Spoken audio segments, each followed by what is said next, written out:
আছে তোমাদের সবাইকে স্বাগত জানাই। আমি শান্তনু স্যার। কথা বেশি না বাড়িয়ে ডিরেক্ট আমরা ক্লাসে চলে যাব। তবে শুধু এইটুকু বলবো, ক্লাসটা দেখার পর যদি মনে হয় যে ক্লাসটা তোমাদের কাজে লেগেছে বা তোমরা খুব ভালো বুঝতে পারছো, তাহলে অবশ্যই চ্যানেলটা তো সাবস্ক্রাইব করেই নেবে যারা এখনো পর্যন্ত করোনি। বন্ধুদের সাথেও একটু শেয়ার করে দিও এবং লাইক লাইক করো, কমেন্ট করে প্লিজ জানিও কেমন লাগলো। কারণ তোমাদের কমেন্টের উপরেই ডিপেন্ড করে আমাদের ক্লাস আরো ভালো দিতে ইচ্ছে হয় বা আরো পরিশ্রম করতে ইচ্ছে হয়। তা আশা করব যে ক্লাসটা যদি ভালো লেগে থাকে অবশ্যই কমেন্ট করে জানাবে। ওকে, চলো আমরা ক্লাসে চলে যাই। করে দেবো। আচ্ছা, যারা একদম জিওমেট্রি জানো না, ভয় পাওয়ার কিছু নেই, মোটামুটি একটু একটু করে করে নাও, তারপরে ধীরে ধীরে যখন আরো ভালো করে শিখবে তখন দেখবে আরো ভালো পারবে। বেশ, সবাই আনসার দিচ্ছে 360 ডিগ্রি প্রায়। তো 360 ডিগ্রি যখন সবাই দিচ্ছে, আমি আর আলাদা কেন দেব, 360 ডিগ্রি হবে। ব্যাপারটা কি?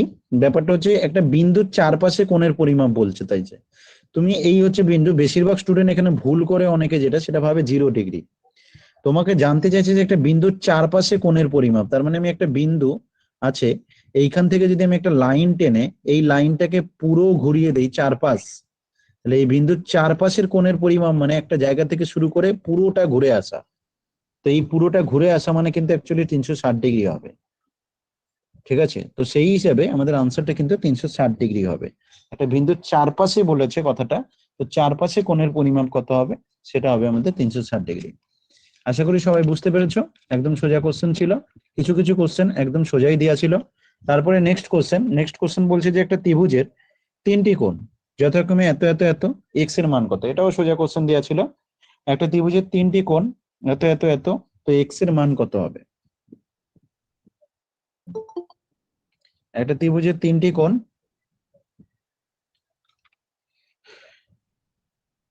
একটা ত্রিভুজের 3টি কোণ দেওয়া আছে, বলছে যদি এত এত হয় তাহলে এক্স এর মান কত। বেশ, মোটামুটি একটা টাইম দেব আমি। ঠিক আছে, একটু টাইমারটাও লাগিয়ে দিই যাতে মোটামুটি 1 মিনিট টাইম দেওয়া যায়। 1 মিনিট সবাইকে সুযোগ দেবো একটা একটা প্রবলেমে। টাইমারটাও দিয়ে দিচ্ছি। 1 মিনিট করে সুযোগ থাকবে, 1 মিনিটের মধ্যে আনসার করার সুযোগ থাকবে। যারা পরীক্ষা দিয়েছো ভালো কথা, চেষ্টা করবে, পারো না পারো পরীক্ষা দিতে। পরীক্ষা দিলে কিন্তু তুমি পরীক্ষা হলে একটা দুটো অঙ্ক পারলেও তোমার সেটা লাভ, অনেক প্রফিট, তুমি সেটা অনেকদিন মনে থাকবে। তাই পরীক্ষা দেওয়ার চেষ্টা করবে। তো একটা ত্রিভুজের 3টি কোণ যথাক্রমে এত এত হলে এক্স এর মান কত। আমরা জানি যে কোনো ত্রিভুজের 3টে কোণের যোগফল কত। যে কোনো ত্রিভুজের 3টে কোণের যোগফল হচ্ছে 180 ডিগ্রি। যে কোনো ত্রিভুজ, তুমি যেমন ত্রিভুজ নাও না কেন, 3টে কোণের যোগফল 180 ডিগ্রি। তোমাকে এখানে দিয়েছে একটা 3x, একটা দিয়েছে 2x+7, একটা দিয়েছে 4x+11। তাহলে কি করবে, তুমি এই 3টে যোগ করে দাও, এই 3টে যোগফলটা 180। যোগ করার সময় অত ভাবতে হবে না, এক্স গুলোকে একসাথে যোগ করো, 4x, 2x আর 3x, তাহলে 6x 9x হলো। আর এমনি নাম্বার গুলোকে যোগ করে 11 আর 7 18।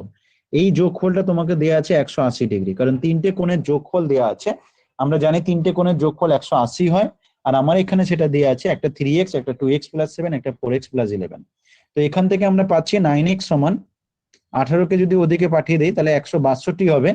তাহলে এবার 9 দিয়ে কাটবো, তাহলে 9 দিয়ে কাটলে 9 একে 9, 7 72, 9 8 72, তো 18 হবে আনসার। এক্স এর মান কত হবে, এক্স এর মান হবে 18 ডিগ্রি। এক্স এর মান কত হবে, এক্স এর মান হবে 18 ডিগ্রি। সবাই বুঝেছো? কনফার্ম করবে। সবাই বুঝতে পেরেছো? হাতে সেন ব্যবহার করে কনফার্ম করবে। স্যার ওই স্যার 2x প্লাস 18টা ওইদিকে গেলে স্যার মাইনাস হবে না? হ্যাঁ, ওই মাইনাস করলাম তো, 180 - 18 করে 162 ডিরেক্ট লিখেছে। 180 - 18 করে হ্যাঁ 162 হ্যাঁ ডিরেক্ট স্যার লিখে। ঠিক আছে। আর কে কি বলছো বলো। স্যার বলছি ওই 2x+7 মানে ব্র্যাকেটের মধ্যে ডিগ্রি দেওয়া আছে, মানে 2x ডিগ্রি+7 ডিগ্রি, তাই তো? হ্যাঁ, মানে 2x+7 টোটালটার ডিগ্রি, যা ক্যালকুলেশন হবে আচ্ছা তার ডিগ্রি, এটা বোঝাতে চাইছি। আচ্ছা। ঠিক আছে, বেশ। এবার চলে যাচ্ছে পরের কোশ্চেনে। পরের কোশ্চেন কি বলছে, ত্রিভুজ এবিসি আর ত্রিভুজ পিকিউআর দুটির পরিসীমা যথাক্রমে 36 সেমি আর 24 সেমি। দুজনের পরিসীমা, দুটো ত্রিভুজ দেওয়া আছে যাদের পরিসীমা 36 আর 24। বলছে যদি পিকিউটা 10 হয় তাহলে এবির মান কত হবে। পিকিউ যদি 10 হয় তাহলে এবির মান কত হবে। কোশ্চেনে দুখানা ত্রিভুজ দেওয়া আছে, ত্রিভুজ পিকিউআর ত্রিভুজ পিকিউআর দিয়ে আছে, আর কি দিয়ে আছে? ত্রিভুজ এবিসি দিয়ে আছে। এবার তোমাকে কি বলছে? এই দুটো ত্রিভুজের পরিসীমা 36 আর 24। একটা ত্রিভুজের পরিসীমা হচ্ছে 36 পরিসীমা, আর একটা ত্রিভুজের পরিসীমা হচ্ছে 24। পরিসীমা মানে কি জানো? ও যে তিনখানা সাইড আছে, স্যার এবিসিটা 36। তিনখানা বাহুর যোগফল, ঠিক আছে? পরিসীমা দেয়া আছে মানে এবিসিটা 36টা, ঠিক আছে, এবিসিটা 36 আর পিকিউআরটা 24 বলেছে। পরিসীমা মানে এদের তিনটে সাইডের যোগফল, এ প্লাস বি প্লাস সি। আমি যদি তিনটে সাইড এ বি সি নাম দিয়ে দিই, ওই তিনখানা সাইডের যোগফলটা দেওয়া আছে, একটা 36 একটা 24 দেওয়া আছে। এবার বলছে যদি পিকিউটা 10 হয় তবে এই এ বিটা কত হবে? পিকিউটা যদি 10 হয় তবে এ বির মানটা কত হবে সেটা জানতে চাইছি। ঠিক আছে, কেউ পেরেছো? কেউ কি পেরেছো? না স্যার। করোনি।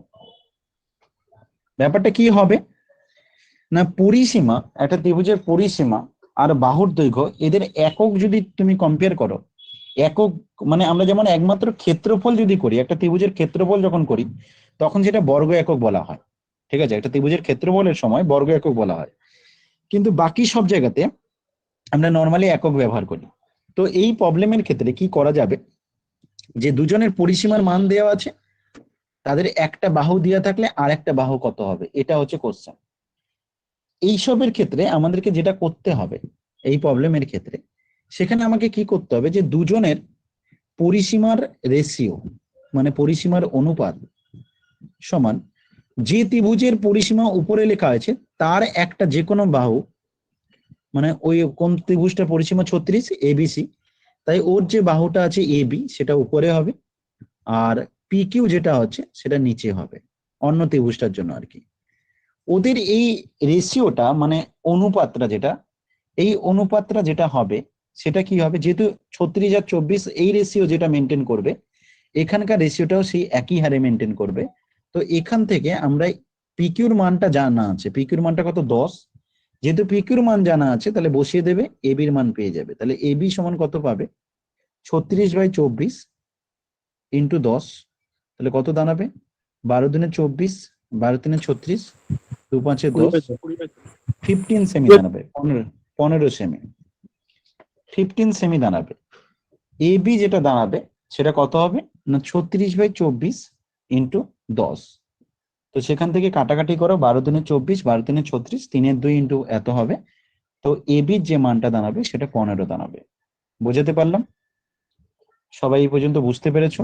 দুখানা ত্রিভুজের, এটা ক্ষেত্রফল হলে ব্যাপারটা ওরকম হতো না, ক্ষেত্রফলের সময় স্কোয়ার করে করতে হতো, যেহেতু এখানে ক্ষেত্রফল নয়, ক্ষেত্রফলের ব্যাপার নেই, তাই এখানে পরিসীমা যে দুটো দেয়া আছে তাদের যেটা অনুপাত লিখবো, সেই 36 আর 24, ওদের বাহুগুলোর অনুপাত একই রেশিও মেনটেন করবে, একই হারে জিনিসটা বাড়বে। এটা হওয়ার পিছনে কারণ কি, যে আমরা ছোটবেলাতে একটা যোগভাগ নিয়ম শিখেছিলাম, যে একজনের যদি A1 B1 C1 সাইড গুলো হয়, আর একজনের যদি A2 B2 C2 সাইড গুলো হয়, মানে ধরো এই মানগুলো আছে, তো আমরা এরকম জানি যে A1/A2, B1/B2 আর C1/C2, এই রেজাল্ট কার সাথে সমান হয় না, A1 plus B1 plus C1 by A2 plus B2 plus C2। এরকম পড়েছো ছোটবেলাতে? ছোটবেলাতে এরকম জিনিস পড়েছিলে, মনে আছে কি? হ্যাঁ স্যার, হ্যাঁ হ্যাঁ।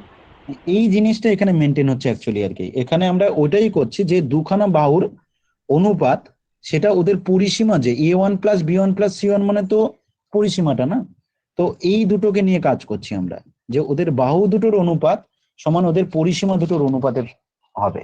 সেখান থেকে যার মান জানা আছে সেটা ব্যবহার করবো, আর একটা বেরিয়ে যাবে। ক্লিয়ার করতে পারলাম সবাইকে কি? বলো। এটাকে আপনি এই এবি বাই পিকিউ, এটাকে আপনি এই সাইডে নিয়ে আসলেন, ওটা কি ওই সাইডে যেখানে ছিল সেদিকে হলে কি মানে বাঁ দিকে ছিল ওদিকে হবে না? এবিটা যদি তুমি যেদিকে খুশি রাখো না, এবি যদি উপরে রাখো তাহলে তুমি এবি ত্রিভুজের যে পরিসীমাটা আছে সেটা উপরে রাখবে, রাইট? আর যদি পিকিউটা নিচে রাখো তাহলে পিকিউ ত্রিভুজের যেটা পরিসীমা আছে সেটা নিচে রাখবে। এবার পিকিউর মান 10 আছে, এটাকে যদি কোনাকুনি গুণ করে দাও সেদিকে গেলে পিকিউ এর সাথে গুণ হয়ে যাবে, তাহলে তুমি সেখান থেকে এবি সমান কত পাবে? এবি সমান 36/24 ইন্টু 10, তারপর কাটাকাটি করবে, যা বেরোবে সেটাই এবি হবে। ঠিক আছে, ক্লিয়ার করতে পারলাম? হ্যাঁ স্যার। পরের কোশ্চেন, তাহলে এটা আনসার কত হলো? 15 সেমি। নেক্সট কোশ্চেন 94, একটি সমকোণী ত্রিভুজের সমকোণ সংলগ্ন বাহুদ্বয় যথাক্রমে 15 সেমি ও 20 সেমি, অতিভুজ 25 সেমি হলে ত্রিভুজটির সমকোণিক বিন্দু থেকে অতিভুজের উপর অঙ্কিত লম্বের দৈর্ঘ্য কত হবে?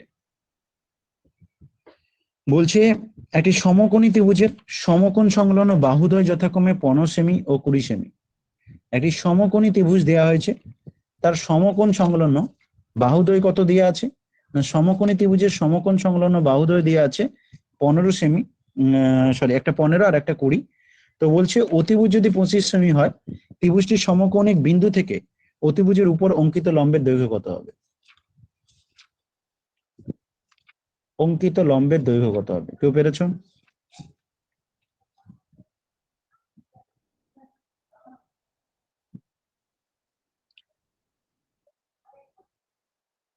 কারোর হয়েছে? একটি সমকোণী ত্রিভুজের সমকোণ সংলগ্ন স্যার বাহুদ্বয় করছি কিন্তু পয়েন্টে চলে আসছে, যথাক্রমে, পয়েন্টে। চেষ্টা করো একটু ভালোভাবে, এখনো 30 সেকেন্ড আছে। একটি সমকোণী ত্রিভুজের সমকোণ সংলগ্ন বাহুদ্বয় যথাক্রমে 15 সেমি ও 20 সেমি এবং অতিভুজ 25 সেমি হলে ত্রিভুজটির সমকোণিক বিন্দু থেকে অতিভুজের উপর অঙ্কিত লম্বের দৈর্ঘ্য কত হবে? 20 সেকেন্ড আছে এখনো।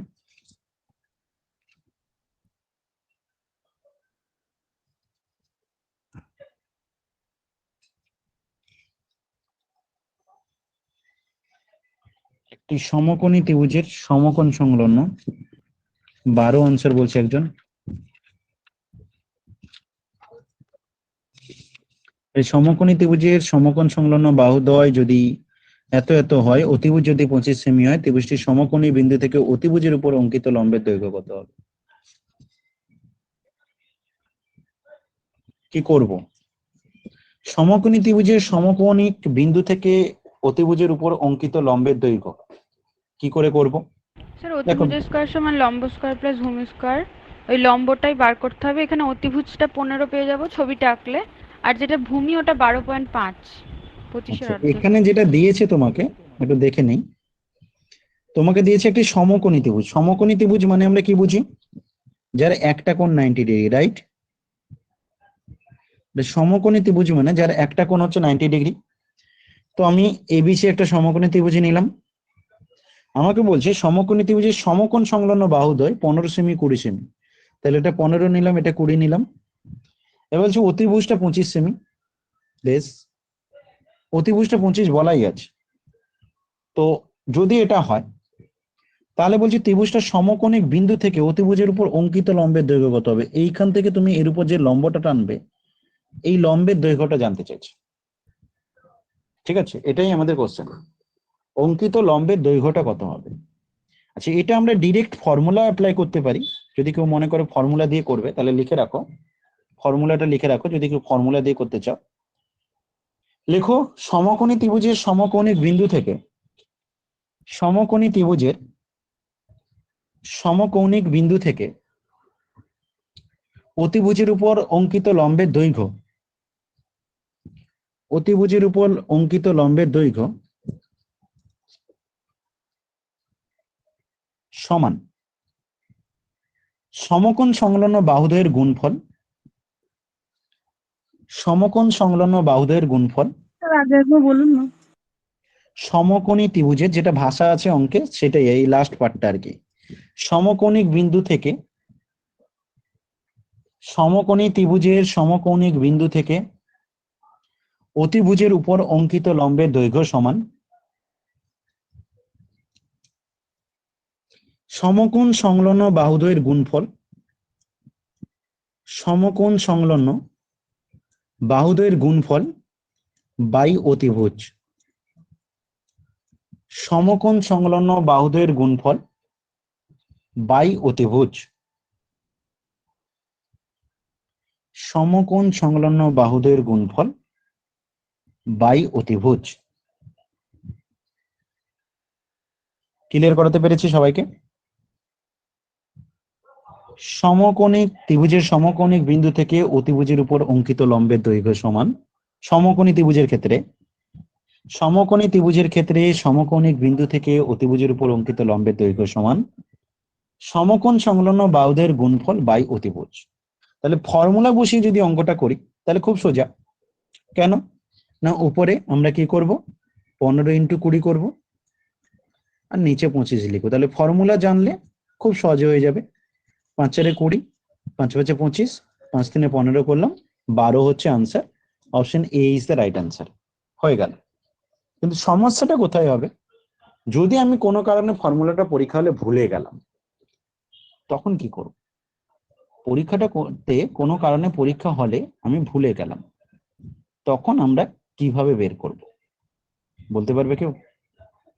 তখন আমরা কিভাবে বের করতে পারি? স্যার ওটাই তো বলছিলাম, বলো যেহেতু কি বলছিলে? লম্ব ওটা যেটা অতিভুজটাকে মানে সমদ্বিখণ্ডিত করবে, মানে আমরা যে ছোট ত্রিভুজটা পেলাম। সমদ্বিখণ্ডিত করবে তোমাকে কে বলেছে? এই যে দুটো করে সাইড না, কি সমান নাকি? না, লম্ব বলেছে যে। লম্ব হলে যে সমদ্বিখণ্ডিত করে তার কি গ্যারান্টি আছে? এ তো 15 20 আলাদা আলাদা। না, এখানে যে 25টা অর্ধেক হয়ে যাবে না ছোট্ট না ত্রিভুজটার? না না না না না, তাহলে তো অনেক ইজি হয়ে যেত। তাহলে তো আমরা যে কোনো একটা ত্রিভুজ নিয়ে করে দিতাম। এটা যদি আমার 12.5 হয়ে যেত, এটা যদি 12.5 হয়ে যেত, অর্ধেক হয়ে যেত, তাহলে তো আমি অতিভুজে, এটা তো 90 ডিগ্রি, তাহলে তো অতিভুজের স্কোয়ার সমান লম্বের স্কোয়ার প্লাস ভূমি স্কোয়ার ফেলে দিতাম, হয়ে যেত এটা। তো সেটা হবে না, তাই না? তখন তো ইজিলি বেরিয়ে যেত যে অতিভুজের স্কোয়ার সমান এটা হবে না। এটা ওটা কখন হয়, এই জিনিসটা কখন হয় কে বলবে? সমান ওই থাকলে দুটো ভাগ করে ওই দুটোর মানে মানে বর্গ করলে তখন ওইটা বেরোবে। না, এই যে মানে ও এ যেটা, বি আর বিসিটা করলে তখন এসিটা বেরোবে, মানে রুট করলে। সে তো ঠিক রুট আছে। ও তো, হ্যাঁ তুমি যেটা বলছো ওর তো হবে, ও তো অতিভুজের স্কয়ার। ওটাতে তো আমার কোনো লাভ নেই। ও তো 25ও জানা আছে, 15 জানা আছে, 20 জানা আছে, ওটা করে আমার কি লাভ হবে, তাই না? ওর যেটা বক্তব্য হচ্ছে যে স্যার আমার ওটা 12.5 হবে এডি, কিন্তু যদি 12.5 এটা হবে না, তার কারণ কি এক্সপ্লেন করবে কিভাবে? এই যে তোমার এই যে দুখানা সাইড আছে না, এটা কখন হয় বলো তো? এটা পুরো 12.5 হয়ে যেত, কখন হয় বলতে পারবে? সমদ্বিবাহু স্যার ত্রিভুজে। ত্রিভুজের যদি ক্ষেত্রে এটা, হাফ ইন্টু ভূমি ইন্টু উচ্চতা করলে হতো না? হ্যাঁ আমি আসছি সেটাতে, কিন্তু এই কথাটা বলো আগে। ও যে কোশ্চেনটা বললো যেটা অর্ধেক অর্ধেক হয়ে যেত, সেটা কখন হবে? কারণ দেখো আমি সমদ্বিবাহু ত্রিভুজের সমদ্বিবাহু ত্রিভুজ হলে যদি আমার এই দুটো সমান হতো না, সমদ্বিবাহু, এই দুখানা যদি সমান হতো, হুম, তাহলে তখন এটা ঠিক মিডিলে হতো, তখন এটা অর্ধেক অর্ধেক হতো, ঠিক আছে? কিন্তু এই জিনিসটা তো এখানে নেই, এটা আলাদা আলাদা আছে। তাহলে করবোটা কিভাবে? মানে আমি যদি ডিটেলস দেখো, ফর্মুলা তো শিখিয়ে দিলাম, তুমি পরীক্ষার জন্য ওইটুকু সাফিসিয়েন্ট। কিন্তু বাই চান্স ধরো পরীক্ষা হলে আমি ভুলে গেলাম, কোনো কারণে দেখা গেল যে আমি ফর্মুলাটা ভুলে গেছি, তখন আমি অঙ্কটা করব কিভাবে? আমার কোশ্চেন সেখানে কি করতে পারি? মিউট করো, মিউট করো। 15 20 দিয়ে আছে, এটা 25 দিয়ে আছে, আমার এইটা বের করতে হবে। তো এইটা আমি তখন বের করতে পারি কিভাবে? কিভাবে বের করব, কেউ বলতে পারবে? স্যার ত্রিভুজ এবিসি, এটা ত্রিভুজ এবিসি সমান half into AB into BC. Half into ভূমি ইন্টু উচ্চতা, রাইট? তাহলে তোমার কথা অনুসারে হাফ ইন্টু ভূমি মানে এসি, উচ্চতা মানে বিডি, রাইট? ঠিক আছে তো? হুম, বেশ, এইটা সমান ত্রিভুজের ক্ষেত্রফল। তো এই ত্রিভুজের ক্ষেত্রফল কত? এই ত্রিভুজের ক্ষেত্রফল কত বলো? হাফ ইন্টু এসি ইন্টু এসির মান তো বিডি, এসির মানটা না হলে জানো, এসির মানটা 25 জানো, হাফ ইন্টু 25 হলো। বিডির মান তো তুমি জানো না, তাহলে তোমাকে টার্গেট বিডিটাই বের করা। তো তুমি যদি ক্ষেত্রফলের মানটা কোনোভাবে বের করতে পারো, তাহলে এই রেজাল্ট থেকে বিডি বেরিয়ে যাবে। তুমি যদি ক্ষেত্রফলের মানটা জানো কোনোভাবে, তাহলে এখানে বসিয়ে দিয়ে তুমি বিডি ইজিলি বের করতে পারবে। এখন প্রশ্ন হচ্ছে ক্ষেত্রফলটা কত? স্যার প্রথমে বড় ত্রিভুজটার ক্ষেত্রফল বের করতে হবে এবিসি, তারপরে ছোটটা এবিডি। সেটাই বলো না, বড় ত্রিভুজের ক্ষেত্রফল, ছোটটা লাগবে না। তুমি বড় ত্রিভুজের ক্ষেত্রফল বের করলেই হয়ে যাবে। বড় ত্রিভুজের স্যার ক্ষেত্রফলটা বলো। অর্ধ পরিসীমার সূত্র দিয়ে হবে, কিন্তু সেটা তো অনেক বড় হয়ে যাবে অর্ধ কত পরিসীমা হবে? দিয়ে। যে দিক দিয়ে হোক বলো, কেন তুমি সমকোণী সমদ্বিবাহ, সরি সমকোণী বা ত্রিভুজের ক্ষেত্রে যদিও জানো না, সমদ্বিবাহু ত্রিভুজের ক্ষেত্রে জানো। তো এমনি তুমি এটা করো না, তুমি যদি ওইভাবেও করো অর্ধ পরিসীমা দিয়ে, সেভাবে করলে আনসার কত হচ্ছে, আনসারটা বের করো। বড় তো হবে, ডিটেলসে করলে তো বড় হবে। শর্টকাট ফর্মুলা তো বলে দিলাম, কিন্তু আমি বলছি বাই চান্স ভুলে গেলাম, তখন কি করব? অর্ধপরিসীমার ফর্মুলা দিয়ে কি ছিল, কে বলতে পারবে? √s into s minus a into s minus b root over into s S minus c। Into S minus A, তাহলে রুট ওভার এসটা কত হবে আমার? এই তিনটে যোগ করলে কত হচ্ছে? 25, 15, 40, 60, 30। তাহলে 30 ইন্টু এস মাইনাস এ করলে কত হচ্ছে? 15। এস মাইনাস বি করলে কত হচ্ছে? 10। এস মাইনাস সি করলে কত হচ্ছে? 5। রাইট? অর্ধপরিসীমা থেকে ফর্মুলাটা আমাদের যেটা ছিল সেটা কি ছিল? ফর্মুলাটা ছিল একটা যে কোনো ত্রিভুজের ক্ষেত্রফল বের করার ফর্মুলা হচ্ছে অর্ধপরিসীমা ইন্টু অর্ধপরিসীমা minus A, S minus B, S minus C, এটা ছিল আমাদের। রাইট? তো এখানে আমি এস এর মানটা কত, এস এর মান মানে হচ্ছে তিনটে সাইড যোগ করে 2 দিয়ে ভাগ, অর্ধপরিসীমা যাকে বলে, তো সেটা হচ্ছে এস। এস এর মান 30। এস মাইনাস এ মানে 30 থেকে 15 বাদ দাও, 15 হলো। এস মাইনাস বি মানে 30 থেকে 20 বাদ দাও, 10 হলো। এস মাইনাস সি মানে 30 থেকে 25 বাদ দাও, 5 হলো। এবারে এইখান থেকে তুমি কত পাবে? এই রুটটা করলে কত দাঁড়াচ্ছে তোমার ক্ষেত্রফল বলো? 30 মানে 10 3 30, তাহলে তোমার 10 3 30 দাঁড়াচ্ছে। 15কে তুমি লিখতে পারো 3 5 15, আর 10 একটা আছে, একটা 5 আছে। তো দুটো 10 থেকে একটা 10 বেরোবে, একটা 5 বেরোবে, একটা 3 বেরোবে। তাহলে কত হচ্ছে? 150 হচ্ছে না? ঠিক বললাম? হ্যাঁ স্যার। 150 দাঁড়াচ্ছে ক্ষেত্রফলটা। রাইট? তাহলে ক্ষেত্রফলটা তোমার 150 দাঁড়াচ্ছে। ক্ষেত্রফল যদি 150 হয়, এখানে গিয়ে বসিয়ে দাও 150। তাহলে দেখো তো এবার কত হচ্ছে। বিডি মানে কত দাঁড়াচ্ছে তোমার? 150, 300, 300 বাই 25, 25 একে 25, 5, 50, 25 দুগুণে 50, 12 বেরোচ্ছে। বুঝতে পারলে কি সবাই? স্যার ওই যে হাফ না ইন্টু স্যার, এস বুঝতে ইন্টু পারলাম বিডি না। করলেন, এটা কিভাবে করলেন? এস এটা পুরোটা ভূমি আর বিডিটা লম্ব। হ্যাঁ, হাফ ইন্টু ভূমি ইন্টু উচ্চতা। যে কোনো ত্রিভুজের ক্ষেত্রফল মানে হাফ ইন্টু ভূমি ইন্টু উচ্চতা। উচ্চতা কোনটা হয় না, তুমি যেটাকে ভূমি ধরবে ঠিক অপোজিট সাইড থেকে তার উপর যেটা লম্ব হবে সেটা হচ্ছে উচ্চতা। তো সেই হিসেবে আমরা একদিক দিয়ে ত্রিভুজের ক্ষেত্রফল বের করলাম, হাফ ইন্টু ভূমি ইন্টু উচ্চতা। সেই হিসেবে থাকলো হাফ, ভূমি মানে এসি, আর উচ্চতা মানে ভিডি। আমার এখানে কি কি মান জানা আছে? হাফ ঠিক আছে, এসির মান জানা আছে, বিডিটা বের করতে হবে। তো যে কোনো ত্রিভুজের ক্ষেত্রফল হচ্ছে হাফ ইন্টু ভূমি ইন্টু উচ্চতা, ওই হিসেবে আমাদের টার্গেট বিডি বের করা। আবার আমরা অর্ধপরিসীমার ফর্মুলা দিয়ে ত্রিভুজের ক্ষেত্রফল যেটা জানি সেটা বের করে ফেললাম, যেটা দাঁড়ালো 150। তো আমরা তো ত্রিভুজের ফর্মুলা যেদিক দিয়েই বের করি না ক্ষেত্রফল, দুটো মান আলাদা হতে পারে না, মান সেম, দুটোকে সেম করলাম, সেখান থেকে বিডি বেরিয়ে গেল। ঠিক হলো কথাটা? ক্লিয়ার হলো? এটা ডিটেলসে, এটা হচ্ছে ডিটেলসে, কিন্তু আমি হ্যাঁ ডিটেলসে হলে তো টাইম যাবেই, স্বাভাবিক ব্যাপার না? ডিটেলসে যখন করতে যাবে টাইম যাবে। তো এই কারণে আমি প্রথমেই শর্টকাট ফর্মুলা বলে দিলাম। ডিটেলসে বললাম যে তুমি যদি একদম ডিটেলসে শিখতে চাও তার জন্য, কিন্তু পরীক্ষার জন্য ওরকম করলে চাকরি পাবে না। শিখে অঙ্ক হয়তো শিখে যাবে, চাকরি পাবে না। তো পরীক্ষার জন্য করতে গেলে তোমাকে ওটাই মুখস্থ করতে হবে, প্র্যাকটিস করতে হবে, যে সমকোণ সংলগ্ন বাহুদের গুণফল, মানে এটা দেখেই আনসার হবে, সমকোণ সংলগ্ন বাহুদের গুণফল বাই অতিভুজ। এটা হচ্ছে পরীক্ষার জন্য। 5 4 20, 5 5 25, 5 3 12, আনসার হবে 12। ওকে, ঠিক আছে সবার? চলে যাচ্ছি পরের কোশ্চেনে। বলছে 38 মিটার লম্বা এবং 32 মিটার চওড়া। আজকের কোশ্চেন গুলো কিন্তু একটু কঠিন আছে, প্রাইমারি পরীক্ষা যারা দিয়েছিল তারা জানে। ঠিক আছে, স্যার পিটির কোশ্চেন সোজা ছিল, প্রাইমারি কোশ্চেন কিন্তু কঠিন ছিল, ঠিক আছে? ম্যাথটা বলছি। যেহেতু পিটির প্রথম পরীক্ষা হয়েছে তাই পিটির কোশ্চেনটা প্রথম পরীক্ষা সোজা আছে, আর প্রাইমারি পরীক্ষা দিন দিন যত দেবে তত কঠিন হবে। ঠিক আছে, কারণ এখানে ওইভাবেই তোমাকে রেডি করা হবে যাতে তুমি আর ওখানে গিয়ে প্রবলেম না ফেস করো। তো 38 মিটার লম্বা এবং 32 মিটার চওড়া একটি আয়তকার ক্ষেত্রের ভিতরের চারদিকে সমপরিসরে 5 মিটার চওড়া রাস্তার ক্ষেত্রফল কত হবে? 38 মিটার লম্বা এবং 32 মিটার চওড়া একটি আয়তকার ক্ষেত্রের ভেতরের চারদিকে সমপরিসরে 5 মিটার চওড়া রাস্তার ক্ষেত্রফল কত হবে? এটা অবশ্য সোজা কোশ্চেন। 38 মিটার লম্বা এবং 32 মিটার চওড়া একটি আয়তকার ক্ষেত্রে ভিতরের চারদিকে সমপরিসর 5 মিটার চওড়া রাস্তার ক্ষেত্রফল কত হবে?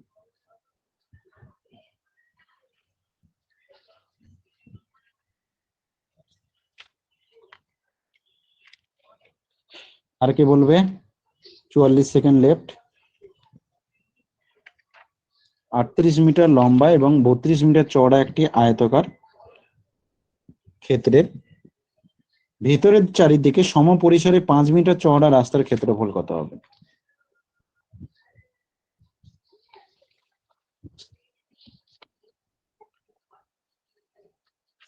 ভিতরের দিকে ক্ষেত্রফল কত হবে? কি করতে পারি আমরা? এগুলোকে আমরা যেমন আমি শর্টকাট টেকনিক করে দিয়েছিলাম, মানে দেখো এমনিতে নর্মাল করতে গেলে অনেক বড় হয়, কিন্তু আমি কিছু শর্টকাট টেকনিক শিখে দিয়েছিলাম। সেই টেকনিক অ্যাপ্লাই করলে এই প্রবলেম দেখা যাবে অনেক সোজা হয়ে যায়। ঠিক আছে? এছাড়া যদি কোনো স্টুডেন্ট মনে করে যে আমি ফর্মুলা আকারে মুখস্থ করতে চাই, সেই হিসাবে আমি ফর্মুলাও লিখে দিচ্ছি। মানে যদি কোনো স্টুডেন্টের মনে হয় যে স্যার আমি অঙ্কটা ভালো করে শেখার থেকে ফর্মুলা মুখস্থ করে নামাতে চাই, তাহলে তাদের ক্ষেত্রে আমি বলে দিচ্ছি তুমি এটাও লিখে রাখতে পারো। ঠিক আছে? ফর্মুলাটা লিখে দিচ্ছি, লিখে রাখতে পারো। লেখো, ফর্মুলা আকারে যারা করতে চাও তারা লিখে রাখতে পারো। লেখো যে আয়তক্ষেত্রের পরিসীমা বরাবর ফর্মুলা মুখস্থ করে যারা করতে যাও, যাদের মুখস্থ বিদ্যায় এক্সপার্ট যারা, তাদের জন্য আয়তক্ষেত্রের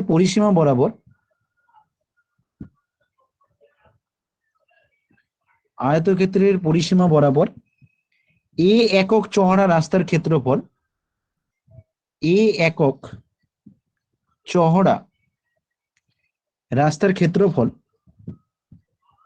দু রকম টাইপের কোশ্চেন থাকে, আমি দুটোই লিখে দিচ্ছি একসাথে।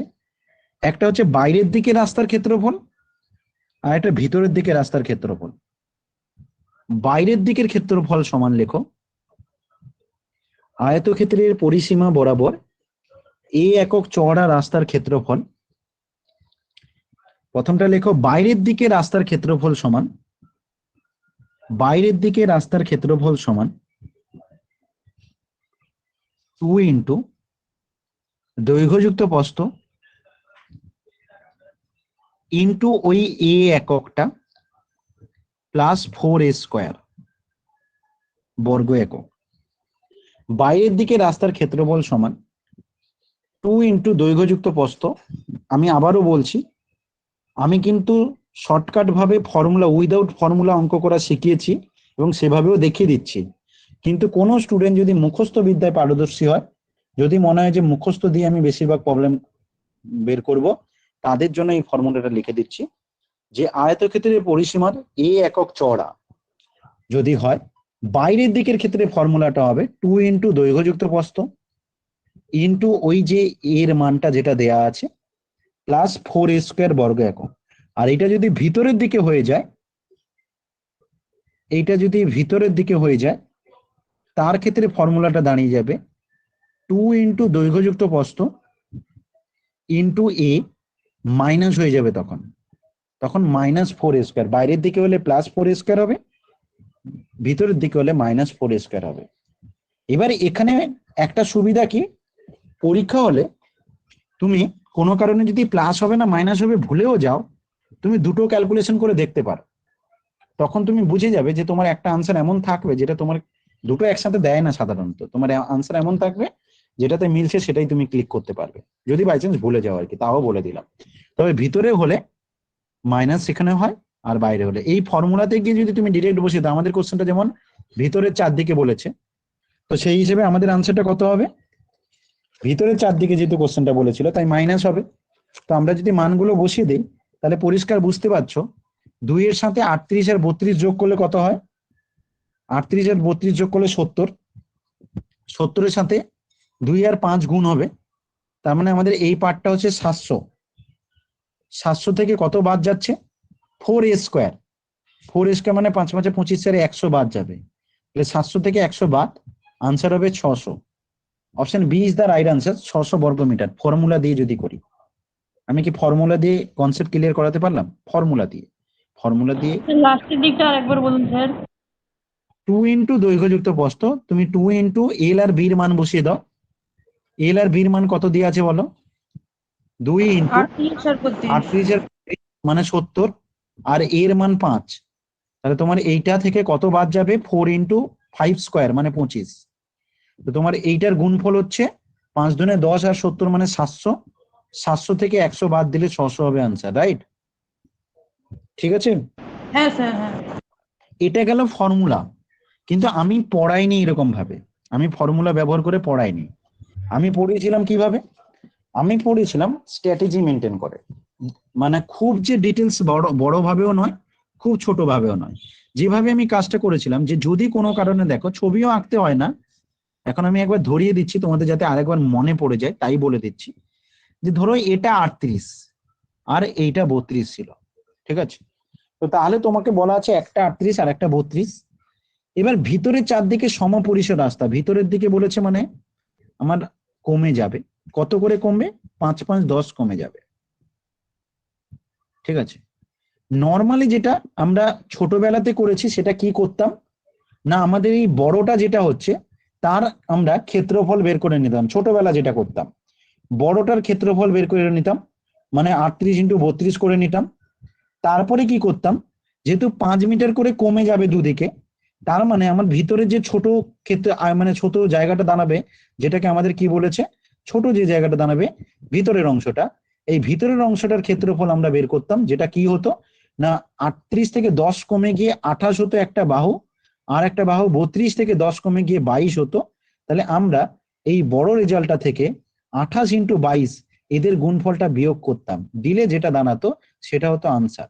এখানেও আমাদের ডিফিকাল্ট হচ্ছে। মিলছে না। কেন মিলবে না? মিলবে তো অবশ্যই। তুমি কি কত ভুল করেছি, আমি এভাবেই করেছি কিন্তু আমার মিলছে 38 না। আর 32 গুণ করলে কত হয়? 1216। 38 আর 32 যদি গুণ করো 1216, আর ওইদিকে আচ্ছা, 696। আর তুমি যদি 616 হবে। 616 হবে, ক্যালকুলেশন ভুল করেছো। তো আচ্ছা। 1216 থেকে 616 বাদ গেলে 600 হবে। মিলবে তো অবশ্যই, না মিলে যাবে কোথায়? ঠিক আছে, তো এটা হচ্ছে কি, এটা করতে গেলে তোমাকে কি কি লাগবে? গুণের যে টেকনিক শিখিয়েছি সেটা তোমাকে জবরদস্ত হতে হবে, যাতে তুমি ফটাফট গুণ করতে পারো, তবে গিয়ে এটা ছোটবেলার সাথে রিলেটেড হয়ে যাবে। ঠিক আছে, তাহলে এটা গেল ছোটবেলার নিয়ম। কিন্তু আমি তোমাদেরকে যেটা পড়িয়েছি সেটা কি পড়িয়েছি, যেটা আমি মেনটেন করে করতে বলেছিলাম, সেটাতে কি না, আমাকে যখন রাস্তার ক্ষেত্রফল বের করতে বলে, আয়তক্ষেত্র হোক আর বর্গক্ষেত্র হোক, আমি ড্রয়িং করেছিলাম। নিশ্চয়ই অনেকের মনে আছে কিভাবে ড্রয়িং করেছিলাম, যে প্রথমে দেখিয়েছিলাম এরকম ভাবে ড্রয়িং করে, তারপর আমাদের এই ড্রয়িং এর দরকার হয় না। আমি আরেকবার দেখিয়ে দিচ্ছি যাতে তোমার রিভিশন হয়ে যায় বা মনে পড়ে যায়। দেখো এখানে যে ব্যাপারটা হয় না, এখানে তুমি যদি, যেহেতু এই দুটো 38 করে, উপরটা আর নিচেরটা 38 করে, এই দুটো হচ্ছে 38 করে, আমার তো মেন টার্গেট রাস্তার ক্ষেত্রফল বের করা। সেই হিসেবে আমাদের রাস্তা যদি দেখতে যাই, তাহলে রাস্তাটা কোনটা, আমি যে জায়গাটা ড্রয়িং করছি এই জায়গাটা তোমার অ্যাকচুয়ালি রাস্তা। ঠিক আছে, এইটা হচ্ছে তোমার রাস্তা। এই মানটা যা হবে তোমার এইখান থেকে এই পর্যন্ত, এই মানটা সেম হবে, এই দুখানা মান সেম হবে, হুবহু সেম হবে, এই দুখানা মান সেম হবে। এবং যে দুটো গ্যাপ দিয়ে রেখেছি আমি, সেটাকে আর একটা কালার করে দিই আমি, যাতে তোমার আরো বুঝতে পারো। এই যে জায়গাটা বেগুনি কালার করছি আমি, এই নিচের অংশটা যেটা, এইটার মান আর উপরের এই অংশটার মান সেম হবে। তুমি যদি দেখে নাও তাহলেই বুঝতে পারবে দৈর্ঘ্য প্রস্থের ব্যাপারটা। তো আমার রাস্তার ক্ষেত্রফল বের করা মানে অরিজিনালি আমাকে কি করতে হবে, যখন আয়তক্ষেত্রের ব্যাপার আসবে, বর্গক্ষেত্রের ক্ষেত্রে 4 ইন্টু হয়ে যায়, কিন্তু আয়তক্ষেত্রের প্রবলেম থাকলে সেই ক্ষেত্রে আমরা যেহেতু দুটো দুটো করে রেজাল্ট পাচ্ছি, তাই আমাদেরকে প্রথমে 2 ইন্টু করে নিতে হবে। মানে আমি একটা এই কালার, দু রকমের কালার দিয়েছি, তো আমি একটা একটা এর একটা বের করব, ওর একটা বের করব, এই দুখানা ক্ষেত্রফল বের করব। তাহলে আমি যদি বেগুনি কালারের ক্ষেত্রফলটা বের করতে যাই তাহলে সেটা কত হবে? আমি যদি বেগুনি কালারের ক্ষেত্রফলটা বের করতে যাই তাহলে কত হবে না, বেগুনি কালারটা পুরোটা যদি নিতাম তাহলে আমার হতো সাইডটা হতো 38, কিন্তু সেখান থেকে আমি 5 বাদ দিয়েছি, তাহলে 33 ইন্টু 5 হবে। তো লেখার স্টাইল যেটা হয় 38 মাইনাস 5 ইন্টু 5, এটা হচ্ছে লেখার স্টাইল, যাতে আমরা কোনোদিন না ভুলি। এটা হচ্ছে লেখার স্টাইল। 38 মাইনাস 5 ইন্টু 5, ভিতরের দিকে বলেছে বলে মাইনাস করছি আর কি। তো ওখানেও কিন্তু ফর্মুলা যেটা শিখেছিলে ভিতরের দিকে হওয়ার জন্য মাইনাস হয়েছিল, তাই তোমার মনে থাকবে একই ব্যাপার। তো 38 মাইনাস 5 ইন্টু 5 করবো। এই রেজাল্টটা কোনটা? এই রেজাল্টটা হচ্ছে এই যে বেগুনি কালার আছে উপরের বেগুনি কালারটা, ওই কালারটার ক্ষেত্রফল কি, ঠিক তো?